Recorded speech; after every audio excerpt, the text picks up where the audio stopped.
Gênese no lar, Evangelho no coração. Hoje, dia 7 de abril de 2020, uma manhã em que o sol desponta no horizonte, nos inspirando a novidade da vida. Vamos elevar o nosso pensamento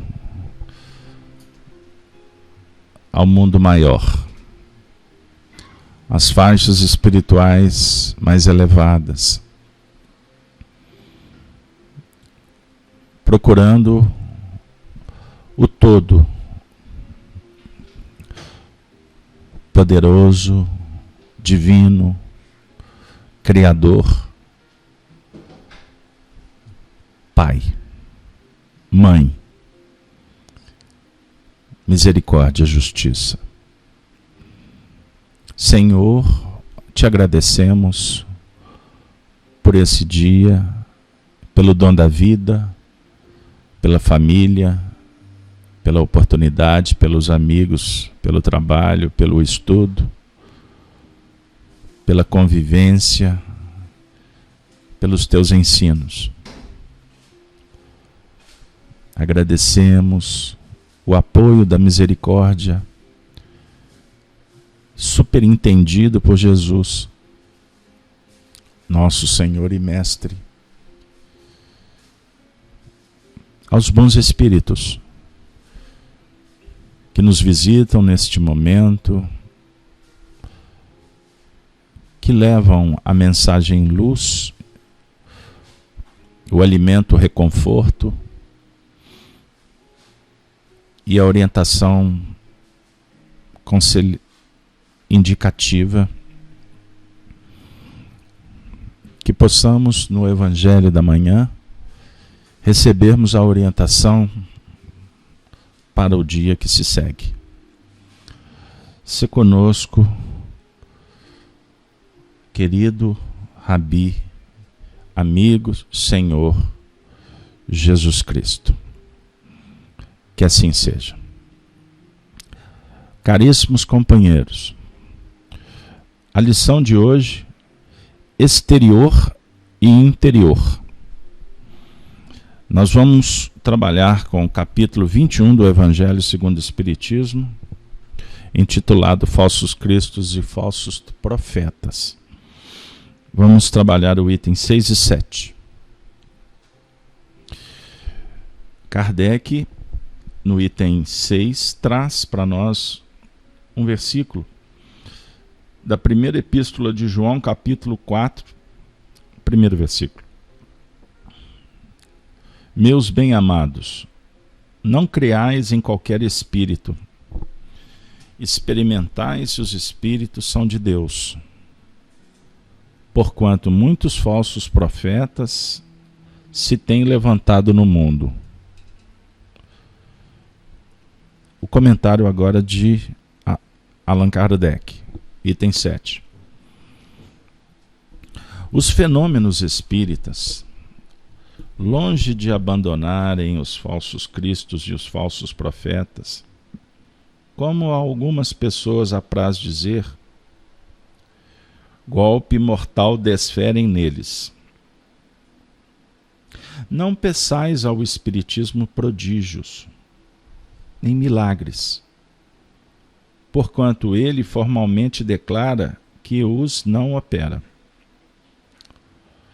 Do mesmo modo que a física, a química, a astronomia e a geologia revelaram as leis do mundo material, ele revela outras leis desconhecidas, as que regem as relações do mundo corpóreo com o mundo espiritual. Leis que, tanto quanto aquelas outras da ciência, são leis da natureza. Facultando a explicação de certa ordem de fenômenos incompreendidos até o presente, ele destrói o que ainda restava do domínio do maravilhoso. Quem, portanto, se sentisse tentado ali explorar em proveito próprio os fenômenos, fazendo-se passar por Messias de Deus, não conseguiria abusar por muito tempo da credulidade alheia e seria logo desmascarado. Aliás, como já se tem dito, tais fenômenos, por si sós, nada provam. A missão se prova por efeitos morais, o que não é dado a qualquer um produzir. Esse dos resultados do desenvolvimento da ciência espírita. Pesquisando a causa de certos fenômenos, de sobre muitos mistérios levanta ela o véu. Só os que preferem a obscuridade à luz têm interesse em combatê-la. Mas a verdade é como o sol, dissipa os mais densos nevoeiros. O Espiritismo revela outra categoria bem mais perigosa de falsos cristos e de falsos profetas que se encontram não entre os homens, mas entre os desencarnados. Há dos espíritos enganadores, hipócritas, orgulhosos e pseudo-sábios, que passaram da terra para a erraticidade e tomam nomes venerados para, sob a máscara de que se cobrem, facilitarem a aceitação das mais singulares e absurdas ideias. Antes que se conhecessem as relações mediúnicas, eles atuavam de maneira menos ostensiva, pela inspiração, pela mediunidade inconsciente, audiente ou falante. É considerável o número dos que, em diversas épocas, mas sobretudo nesses últimos tempos, se hão apresentado como alguns dos antigos profetas, como Cristo, como Maria, sua mãe, e até como Deus. São João adverte contra eles os homens, dizendo: bem-amados, não acreditais em todo o Espírito, mas experimentais se os Espíritos são de Deus, porquanto muitos falsos profetas se têm levantado no mundo. O Espiritismo nos faculta os meios de experimentá-los, apontando os caracteres pelos quais se reconhecem os bons espíritos. Caracteres sempre morais, nunca materiais. É a maneira de se distinguirem dos maus os bons espíritos que principalmente podem aplicar-se estas palavras de Jesus: pelo fruto é que se reconhece a qualidade da árvore. Uma árvore má não os pode produzir bons. Julgam-se os espíritos pela qualidade de suas obras, como a árvore pela qualidade dos seus frutos. Esse texto do Evangelho, ele nunca foi tão atual no momento em que nós estamos sendo favorecidos pela providência divina com a informação. Nunca a humanidade recebera tanto. Se antes havia uma dificuldade de se obter um livro, ou o ambiente de uma biblioteca era oportunizado para poucos, com a mídia, com a internet, grande parte da humanidade tem um celular, tem uma antena que traz então essas informações. E o Espiritismo se torna uma ferramenta extraordinária, porque ele faz parte de um processo evolutivo e caminha numa senda muito específica, mas observando o que a ciência também desenvolve. Se ela tem a função de estudar os fenômenos naturais, como Kardec traz para nós sobre a física, a química, a astronomia, a geologia, o Espiritismo estuda leis desconhecidas da ciência, e que é o nosso foco principal, que são as relações entre o mundo corpóreo e o mundo espiritual, que também são leis naturais. Com isso, nós podemos, nesse pequeno momento de reflexão, trazer de volta a teoria moral espírita cristã da autonomia evangelizada, para que a gente observe como devemos priorizar o filtro nas escolhas. E o filtro é moral. Se estamos com o pé na terra, com os olhos nas estrelas, procurando ideias, revelações, esse filtro tem a função de ajustar o que é bom, o que é justo, o que é belo, como projetos inspiradores na hora da definição, em cada momento da nossa vida. Então o texto pode nos colocar em duas posições. A primeira, daqueles que recebem. Segundo, daqueles que compartilham. Para escolher ver os frutos da árvore. E no caso, o fruto é moral, porque a nossa discussão ela é da filosofia, da ciência, dos novos tempos, da religiosidade sob o ponto de vista do sentimento divino em nós. E ao mesmo tempo, procurarmos nessa qualificação de escolha, definir os projetos para que a gente faça luz. Aí nós vamos observar o fruto da nossa própria árvore. Então, observe, o tempo todo, você observa o fruto da árvore do vizinho, mas você não pode descuidar do fruto da sua. E quando observar o vizinho, não analisar sobre o ponto de vista do julgamento ortodoxo, fechado, mas sim procurar referências para que a sua escolha se torne um movimento que atenda à sua demanda interna, que te harmonize.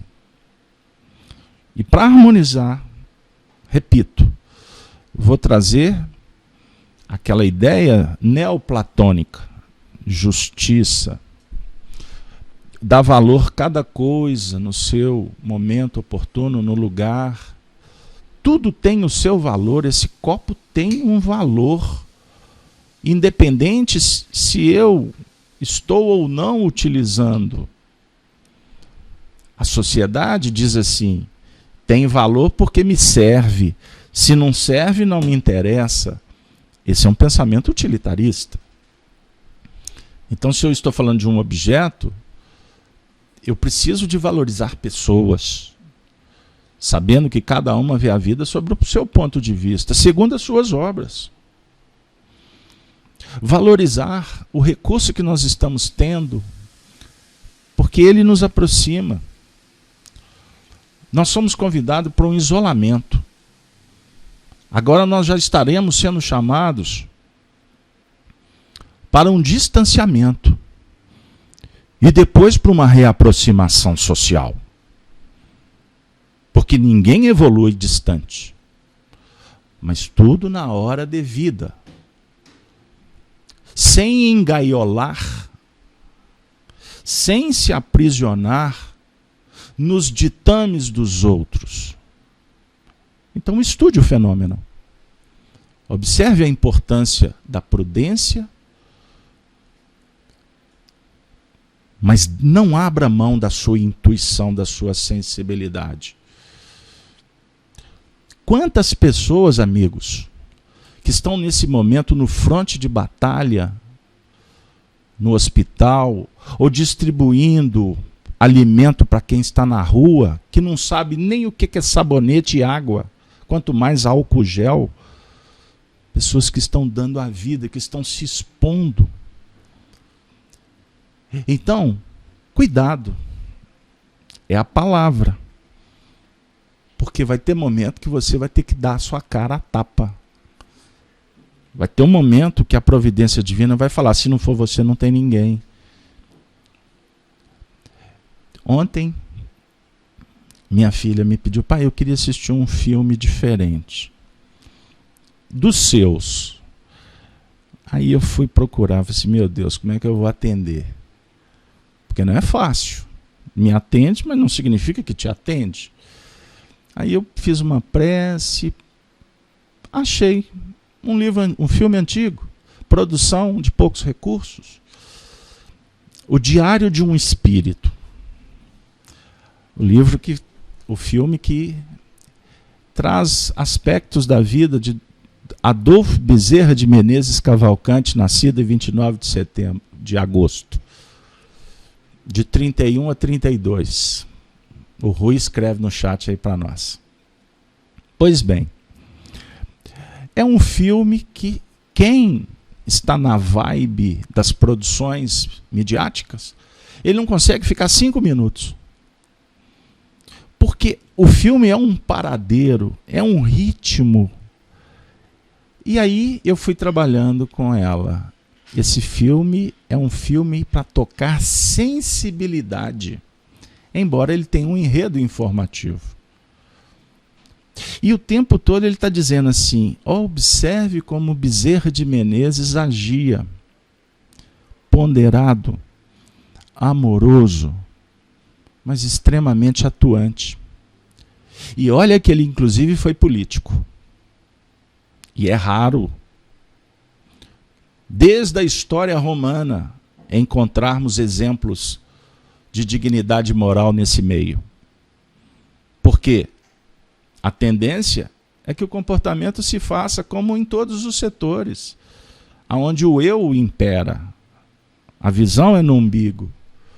E aí a gente acaba vendendo uma imagem falsa. E que dependendo do poder que tenhamos, mídia, dinheiro, privilégios, a gente pode enganar.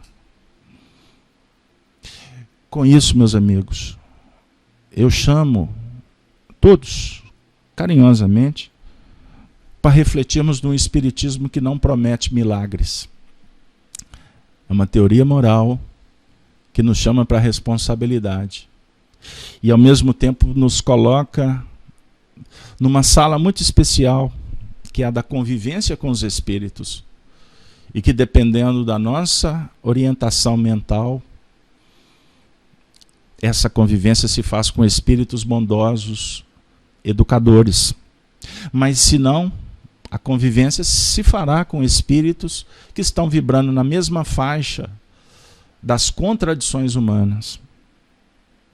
O espiritismo nos alerta que também no mundo espiritual existem enganadores como na Terra, que podemos ser nós mesmos amanhã, prometendo e não tendo a competência de cumprir. Então não prometa algo que você não tem certeza.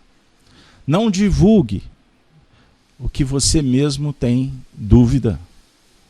E não compartilhe na base do impulso, da ansiedade. Medite, respire fundo, faça uma prece para que você também não seja instrumento, mesmo bem intencionado, de ficar virilizando notícias que podem até colocar um indivíduo numa condição de mais dificuldade do que ele se encontra. Termino dizendo: o Espiritismo, os bons espíritos, focam sempre os caracteres morais, não fantasiosos. Não tem espetáculo. Se você, médium, tiver uma intuição, escrever um texto, ter vontade de falar sobre determinados temas, vai uma dica: debata com alguém que você confie, para que este alguém, quem sabe, te traga um outro lado da moeda. E aí você pode até ter mais convicção de propagar o que você captou do mundo espiritual. Mas não corra o risco de ter que tomar frente e cometer muitos erros, que é o caso nosso, que muitas vezes não dá para debater. Nós estamos no fronte, mas nós temos que ter a humildade de depois ouvir os amigos que falam assim: isso foi mais ou menos, isso não foi bom, isso foi interessante. Mas, ou seja, rever estratégias. Os grandes generais, como Júlio César, Napoleão Bonaparte, eles eram arrojados, corajosos. Mas eles tinham a sabedoria de ouvir os soldados. E, quando necessário, retirar as tropas para recomeçar depois. A gente tem que pensar sobre isso, para que a gente possa se aproximar um pouco mais do Senhor da vida. E Jesus representa esse ponto de equilíbrio, dando a César o que é de César, a Deus o que é de Deus, mas tendo cuidado para não servir a Mamon, porque não tem jeito de agradar dois senhores. Encerramos o Gênesis no Lar desta manhã com uma lição do benfeitor Emmanuel, de número 72 do Livro da Esperança, intitulada Exterior e Conteúdo. Ele diz assim: acautelai-vos que ninguém vos engane. Forçoso distinguir sempre o exterior do conteúdo. Exterior atende à informação e ao revestimento. Conteúdo, porém, é substância e vida. Exterior, em muitas ocasiões, afeta unicamente os olhos. Conteúdo alcança a reflexão. Simples lições de coisas aclaram-nos o acerto. A casa impressiona pelo feitio. O interior, contudo, é que lhe decide o aproveitamento. A máquina atrai pelo tipo. A engrenagem, todavia, é que lhe revela a função. Exterior consegue enganar. Um frasco indicando medicamento é capaz de trazer corrosivo. Uma bolsa aparentemente inofensiva pode encerrar uma bomba. Conteúdo, entretanto, fala por si. A essência disso ou daquilo é ou não é.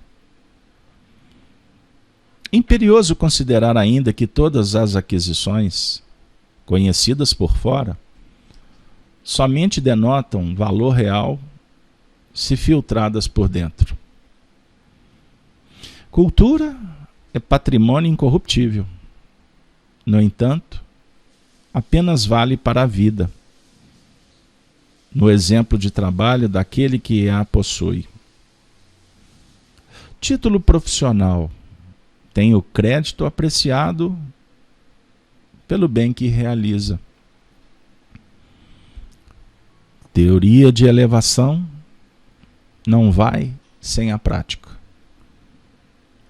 Música é avaliada na execução. Atendamos, pois, às definições espíritas, que nos traçam deveres imprescindíveis. Confessando-nos espíritas e abraçando atitudes espíritas, mas sem esquecer que espiritismo, na esfera de nossas vidas, em tudo e por tudo,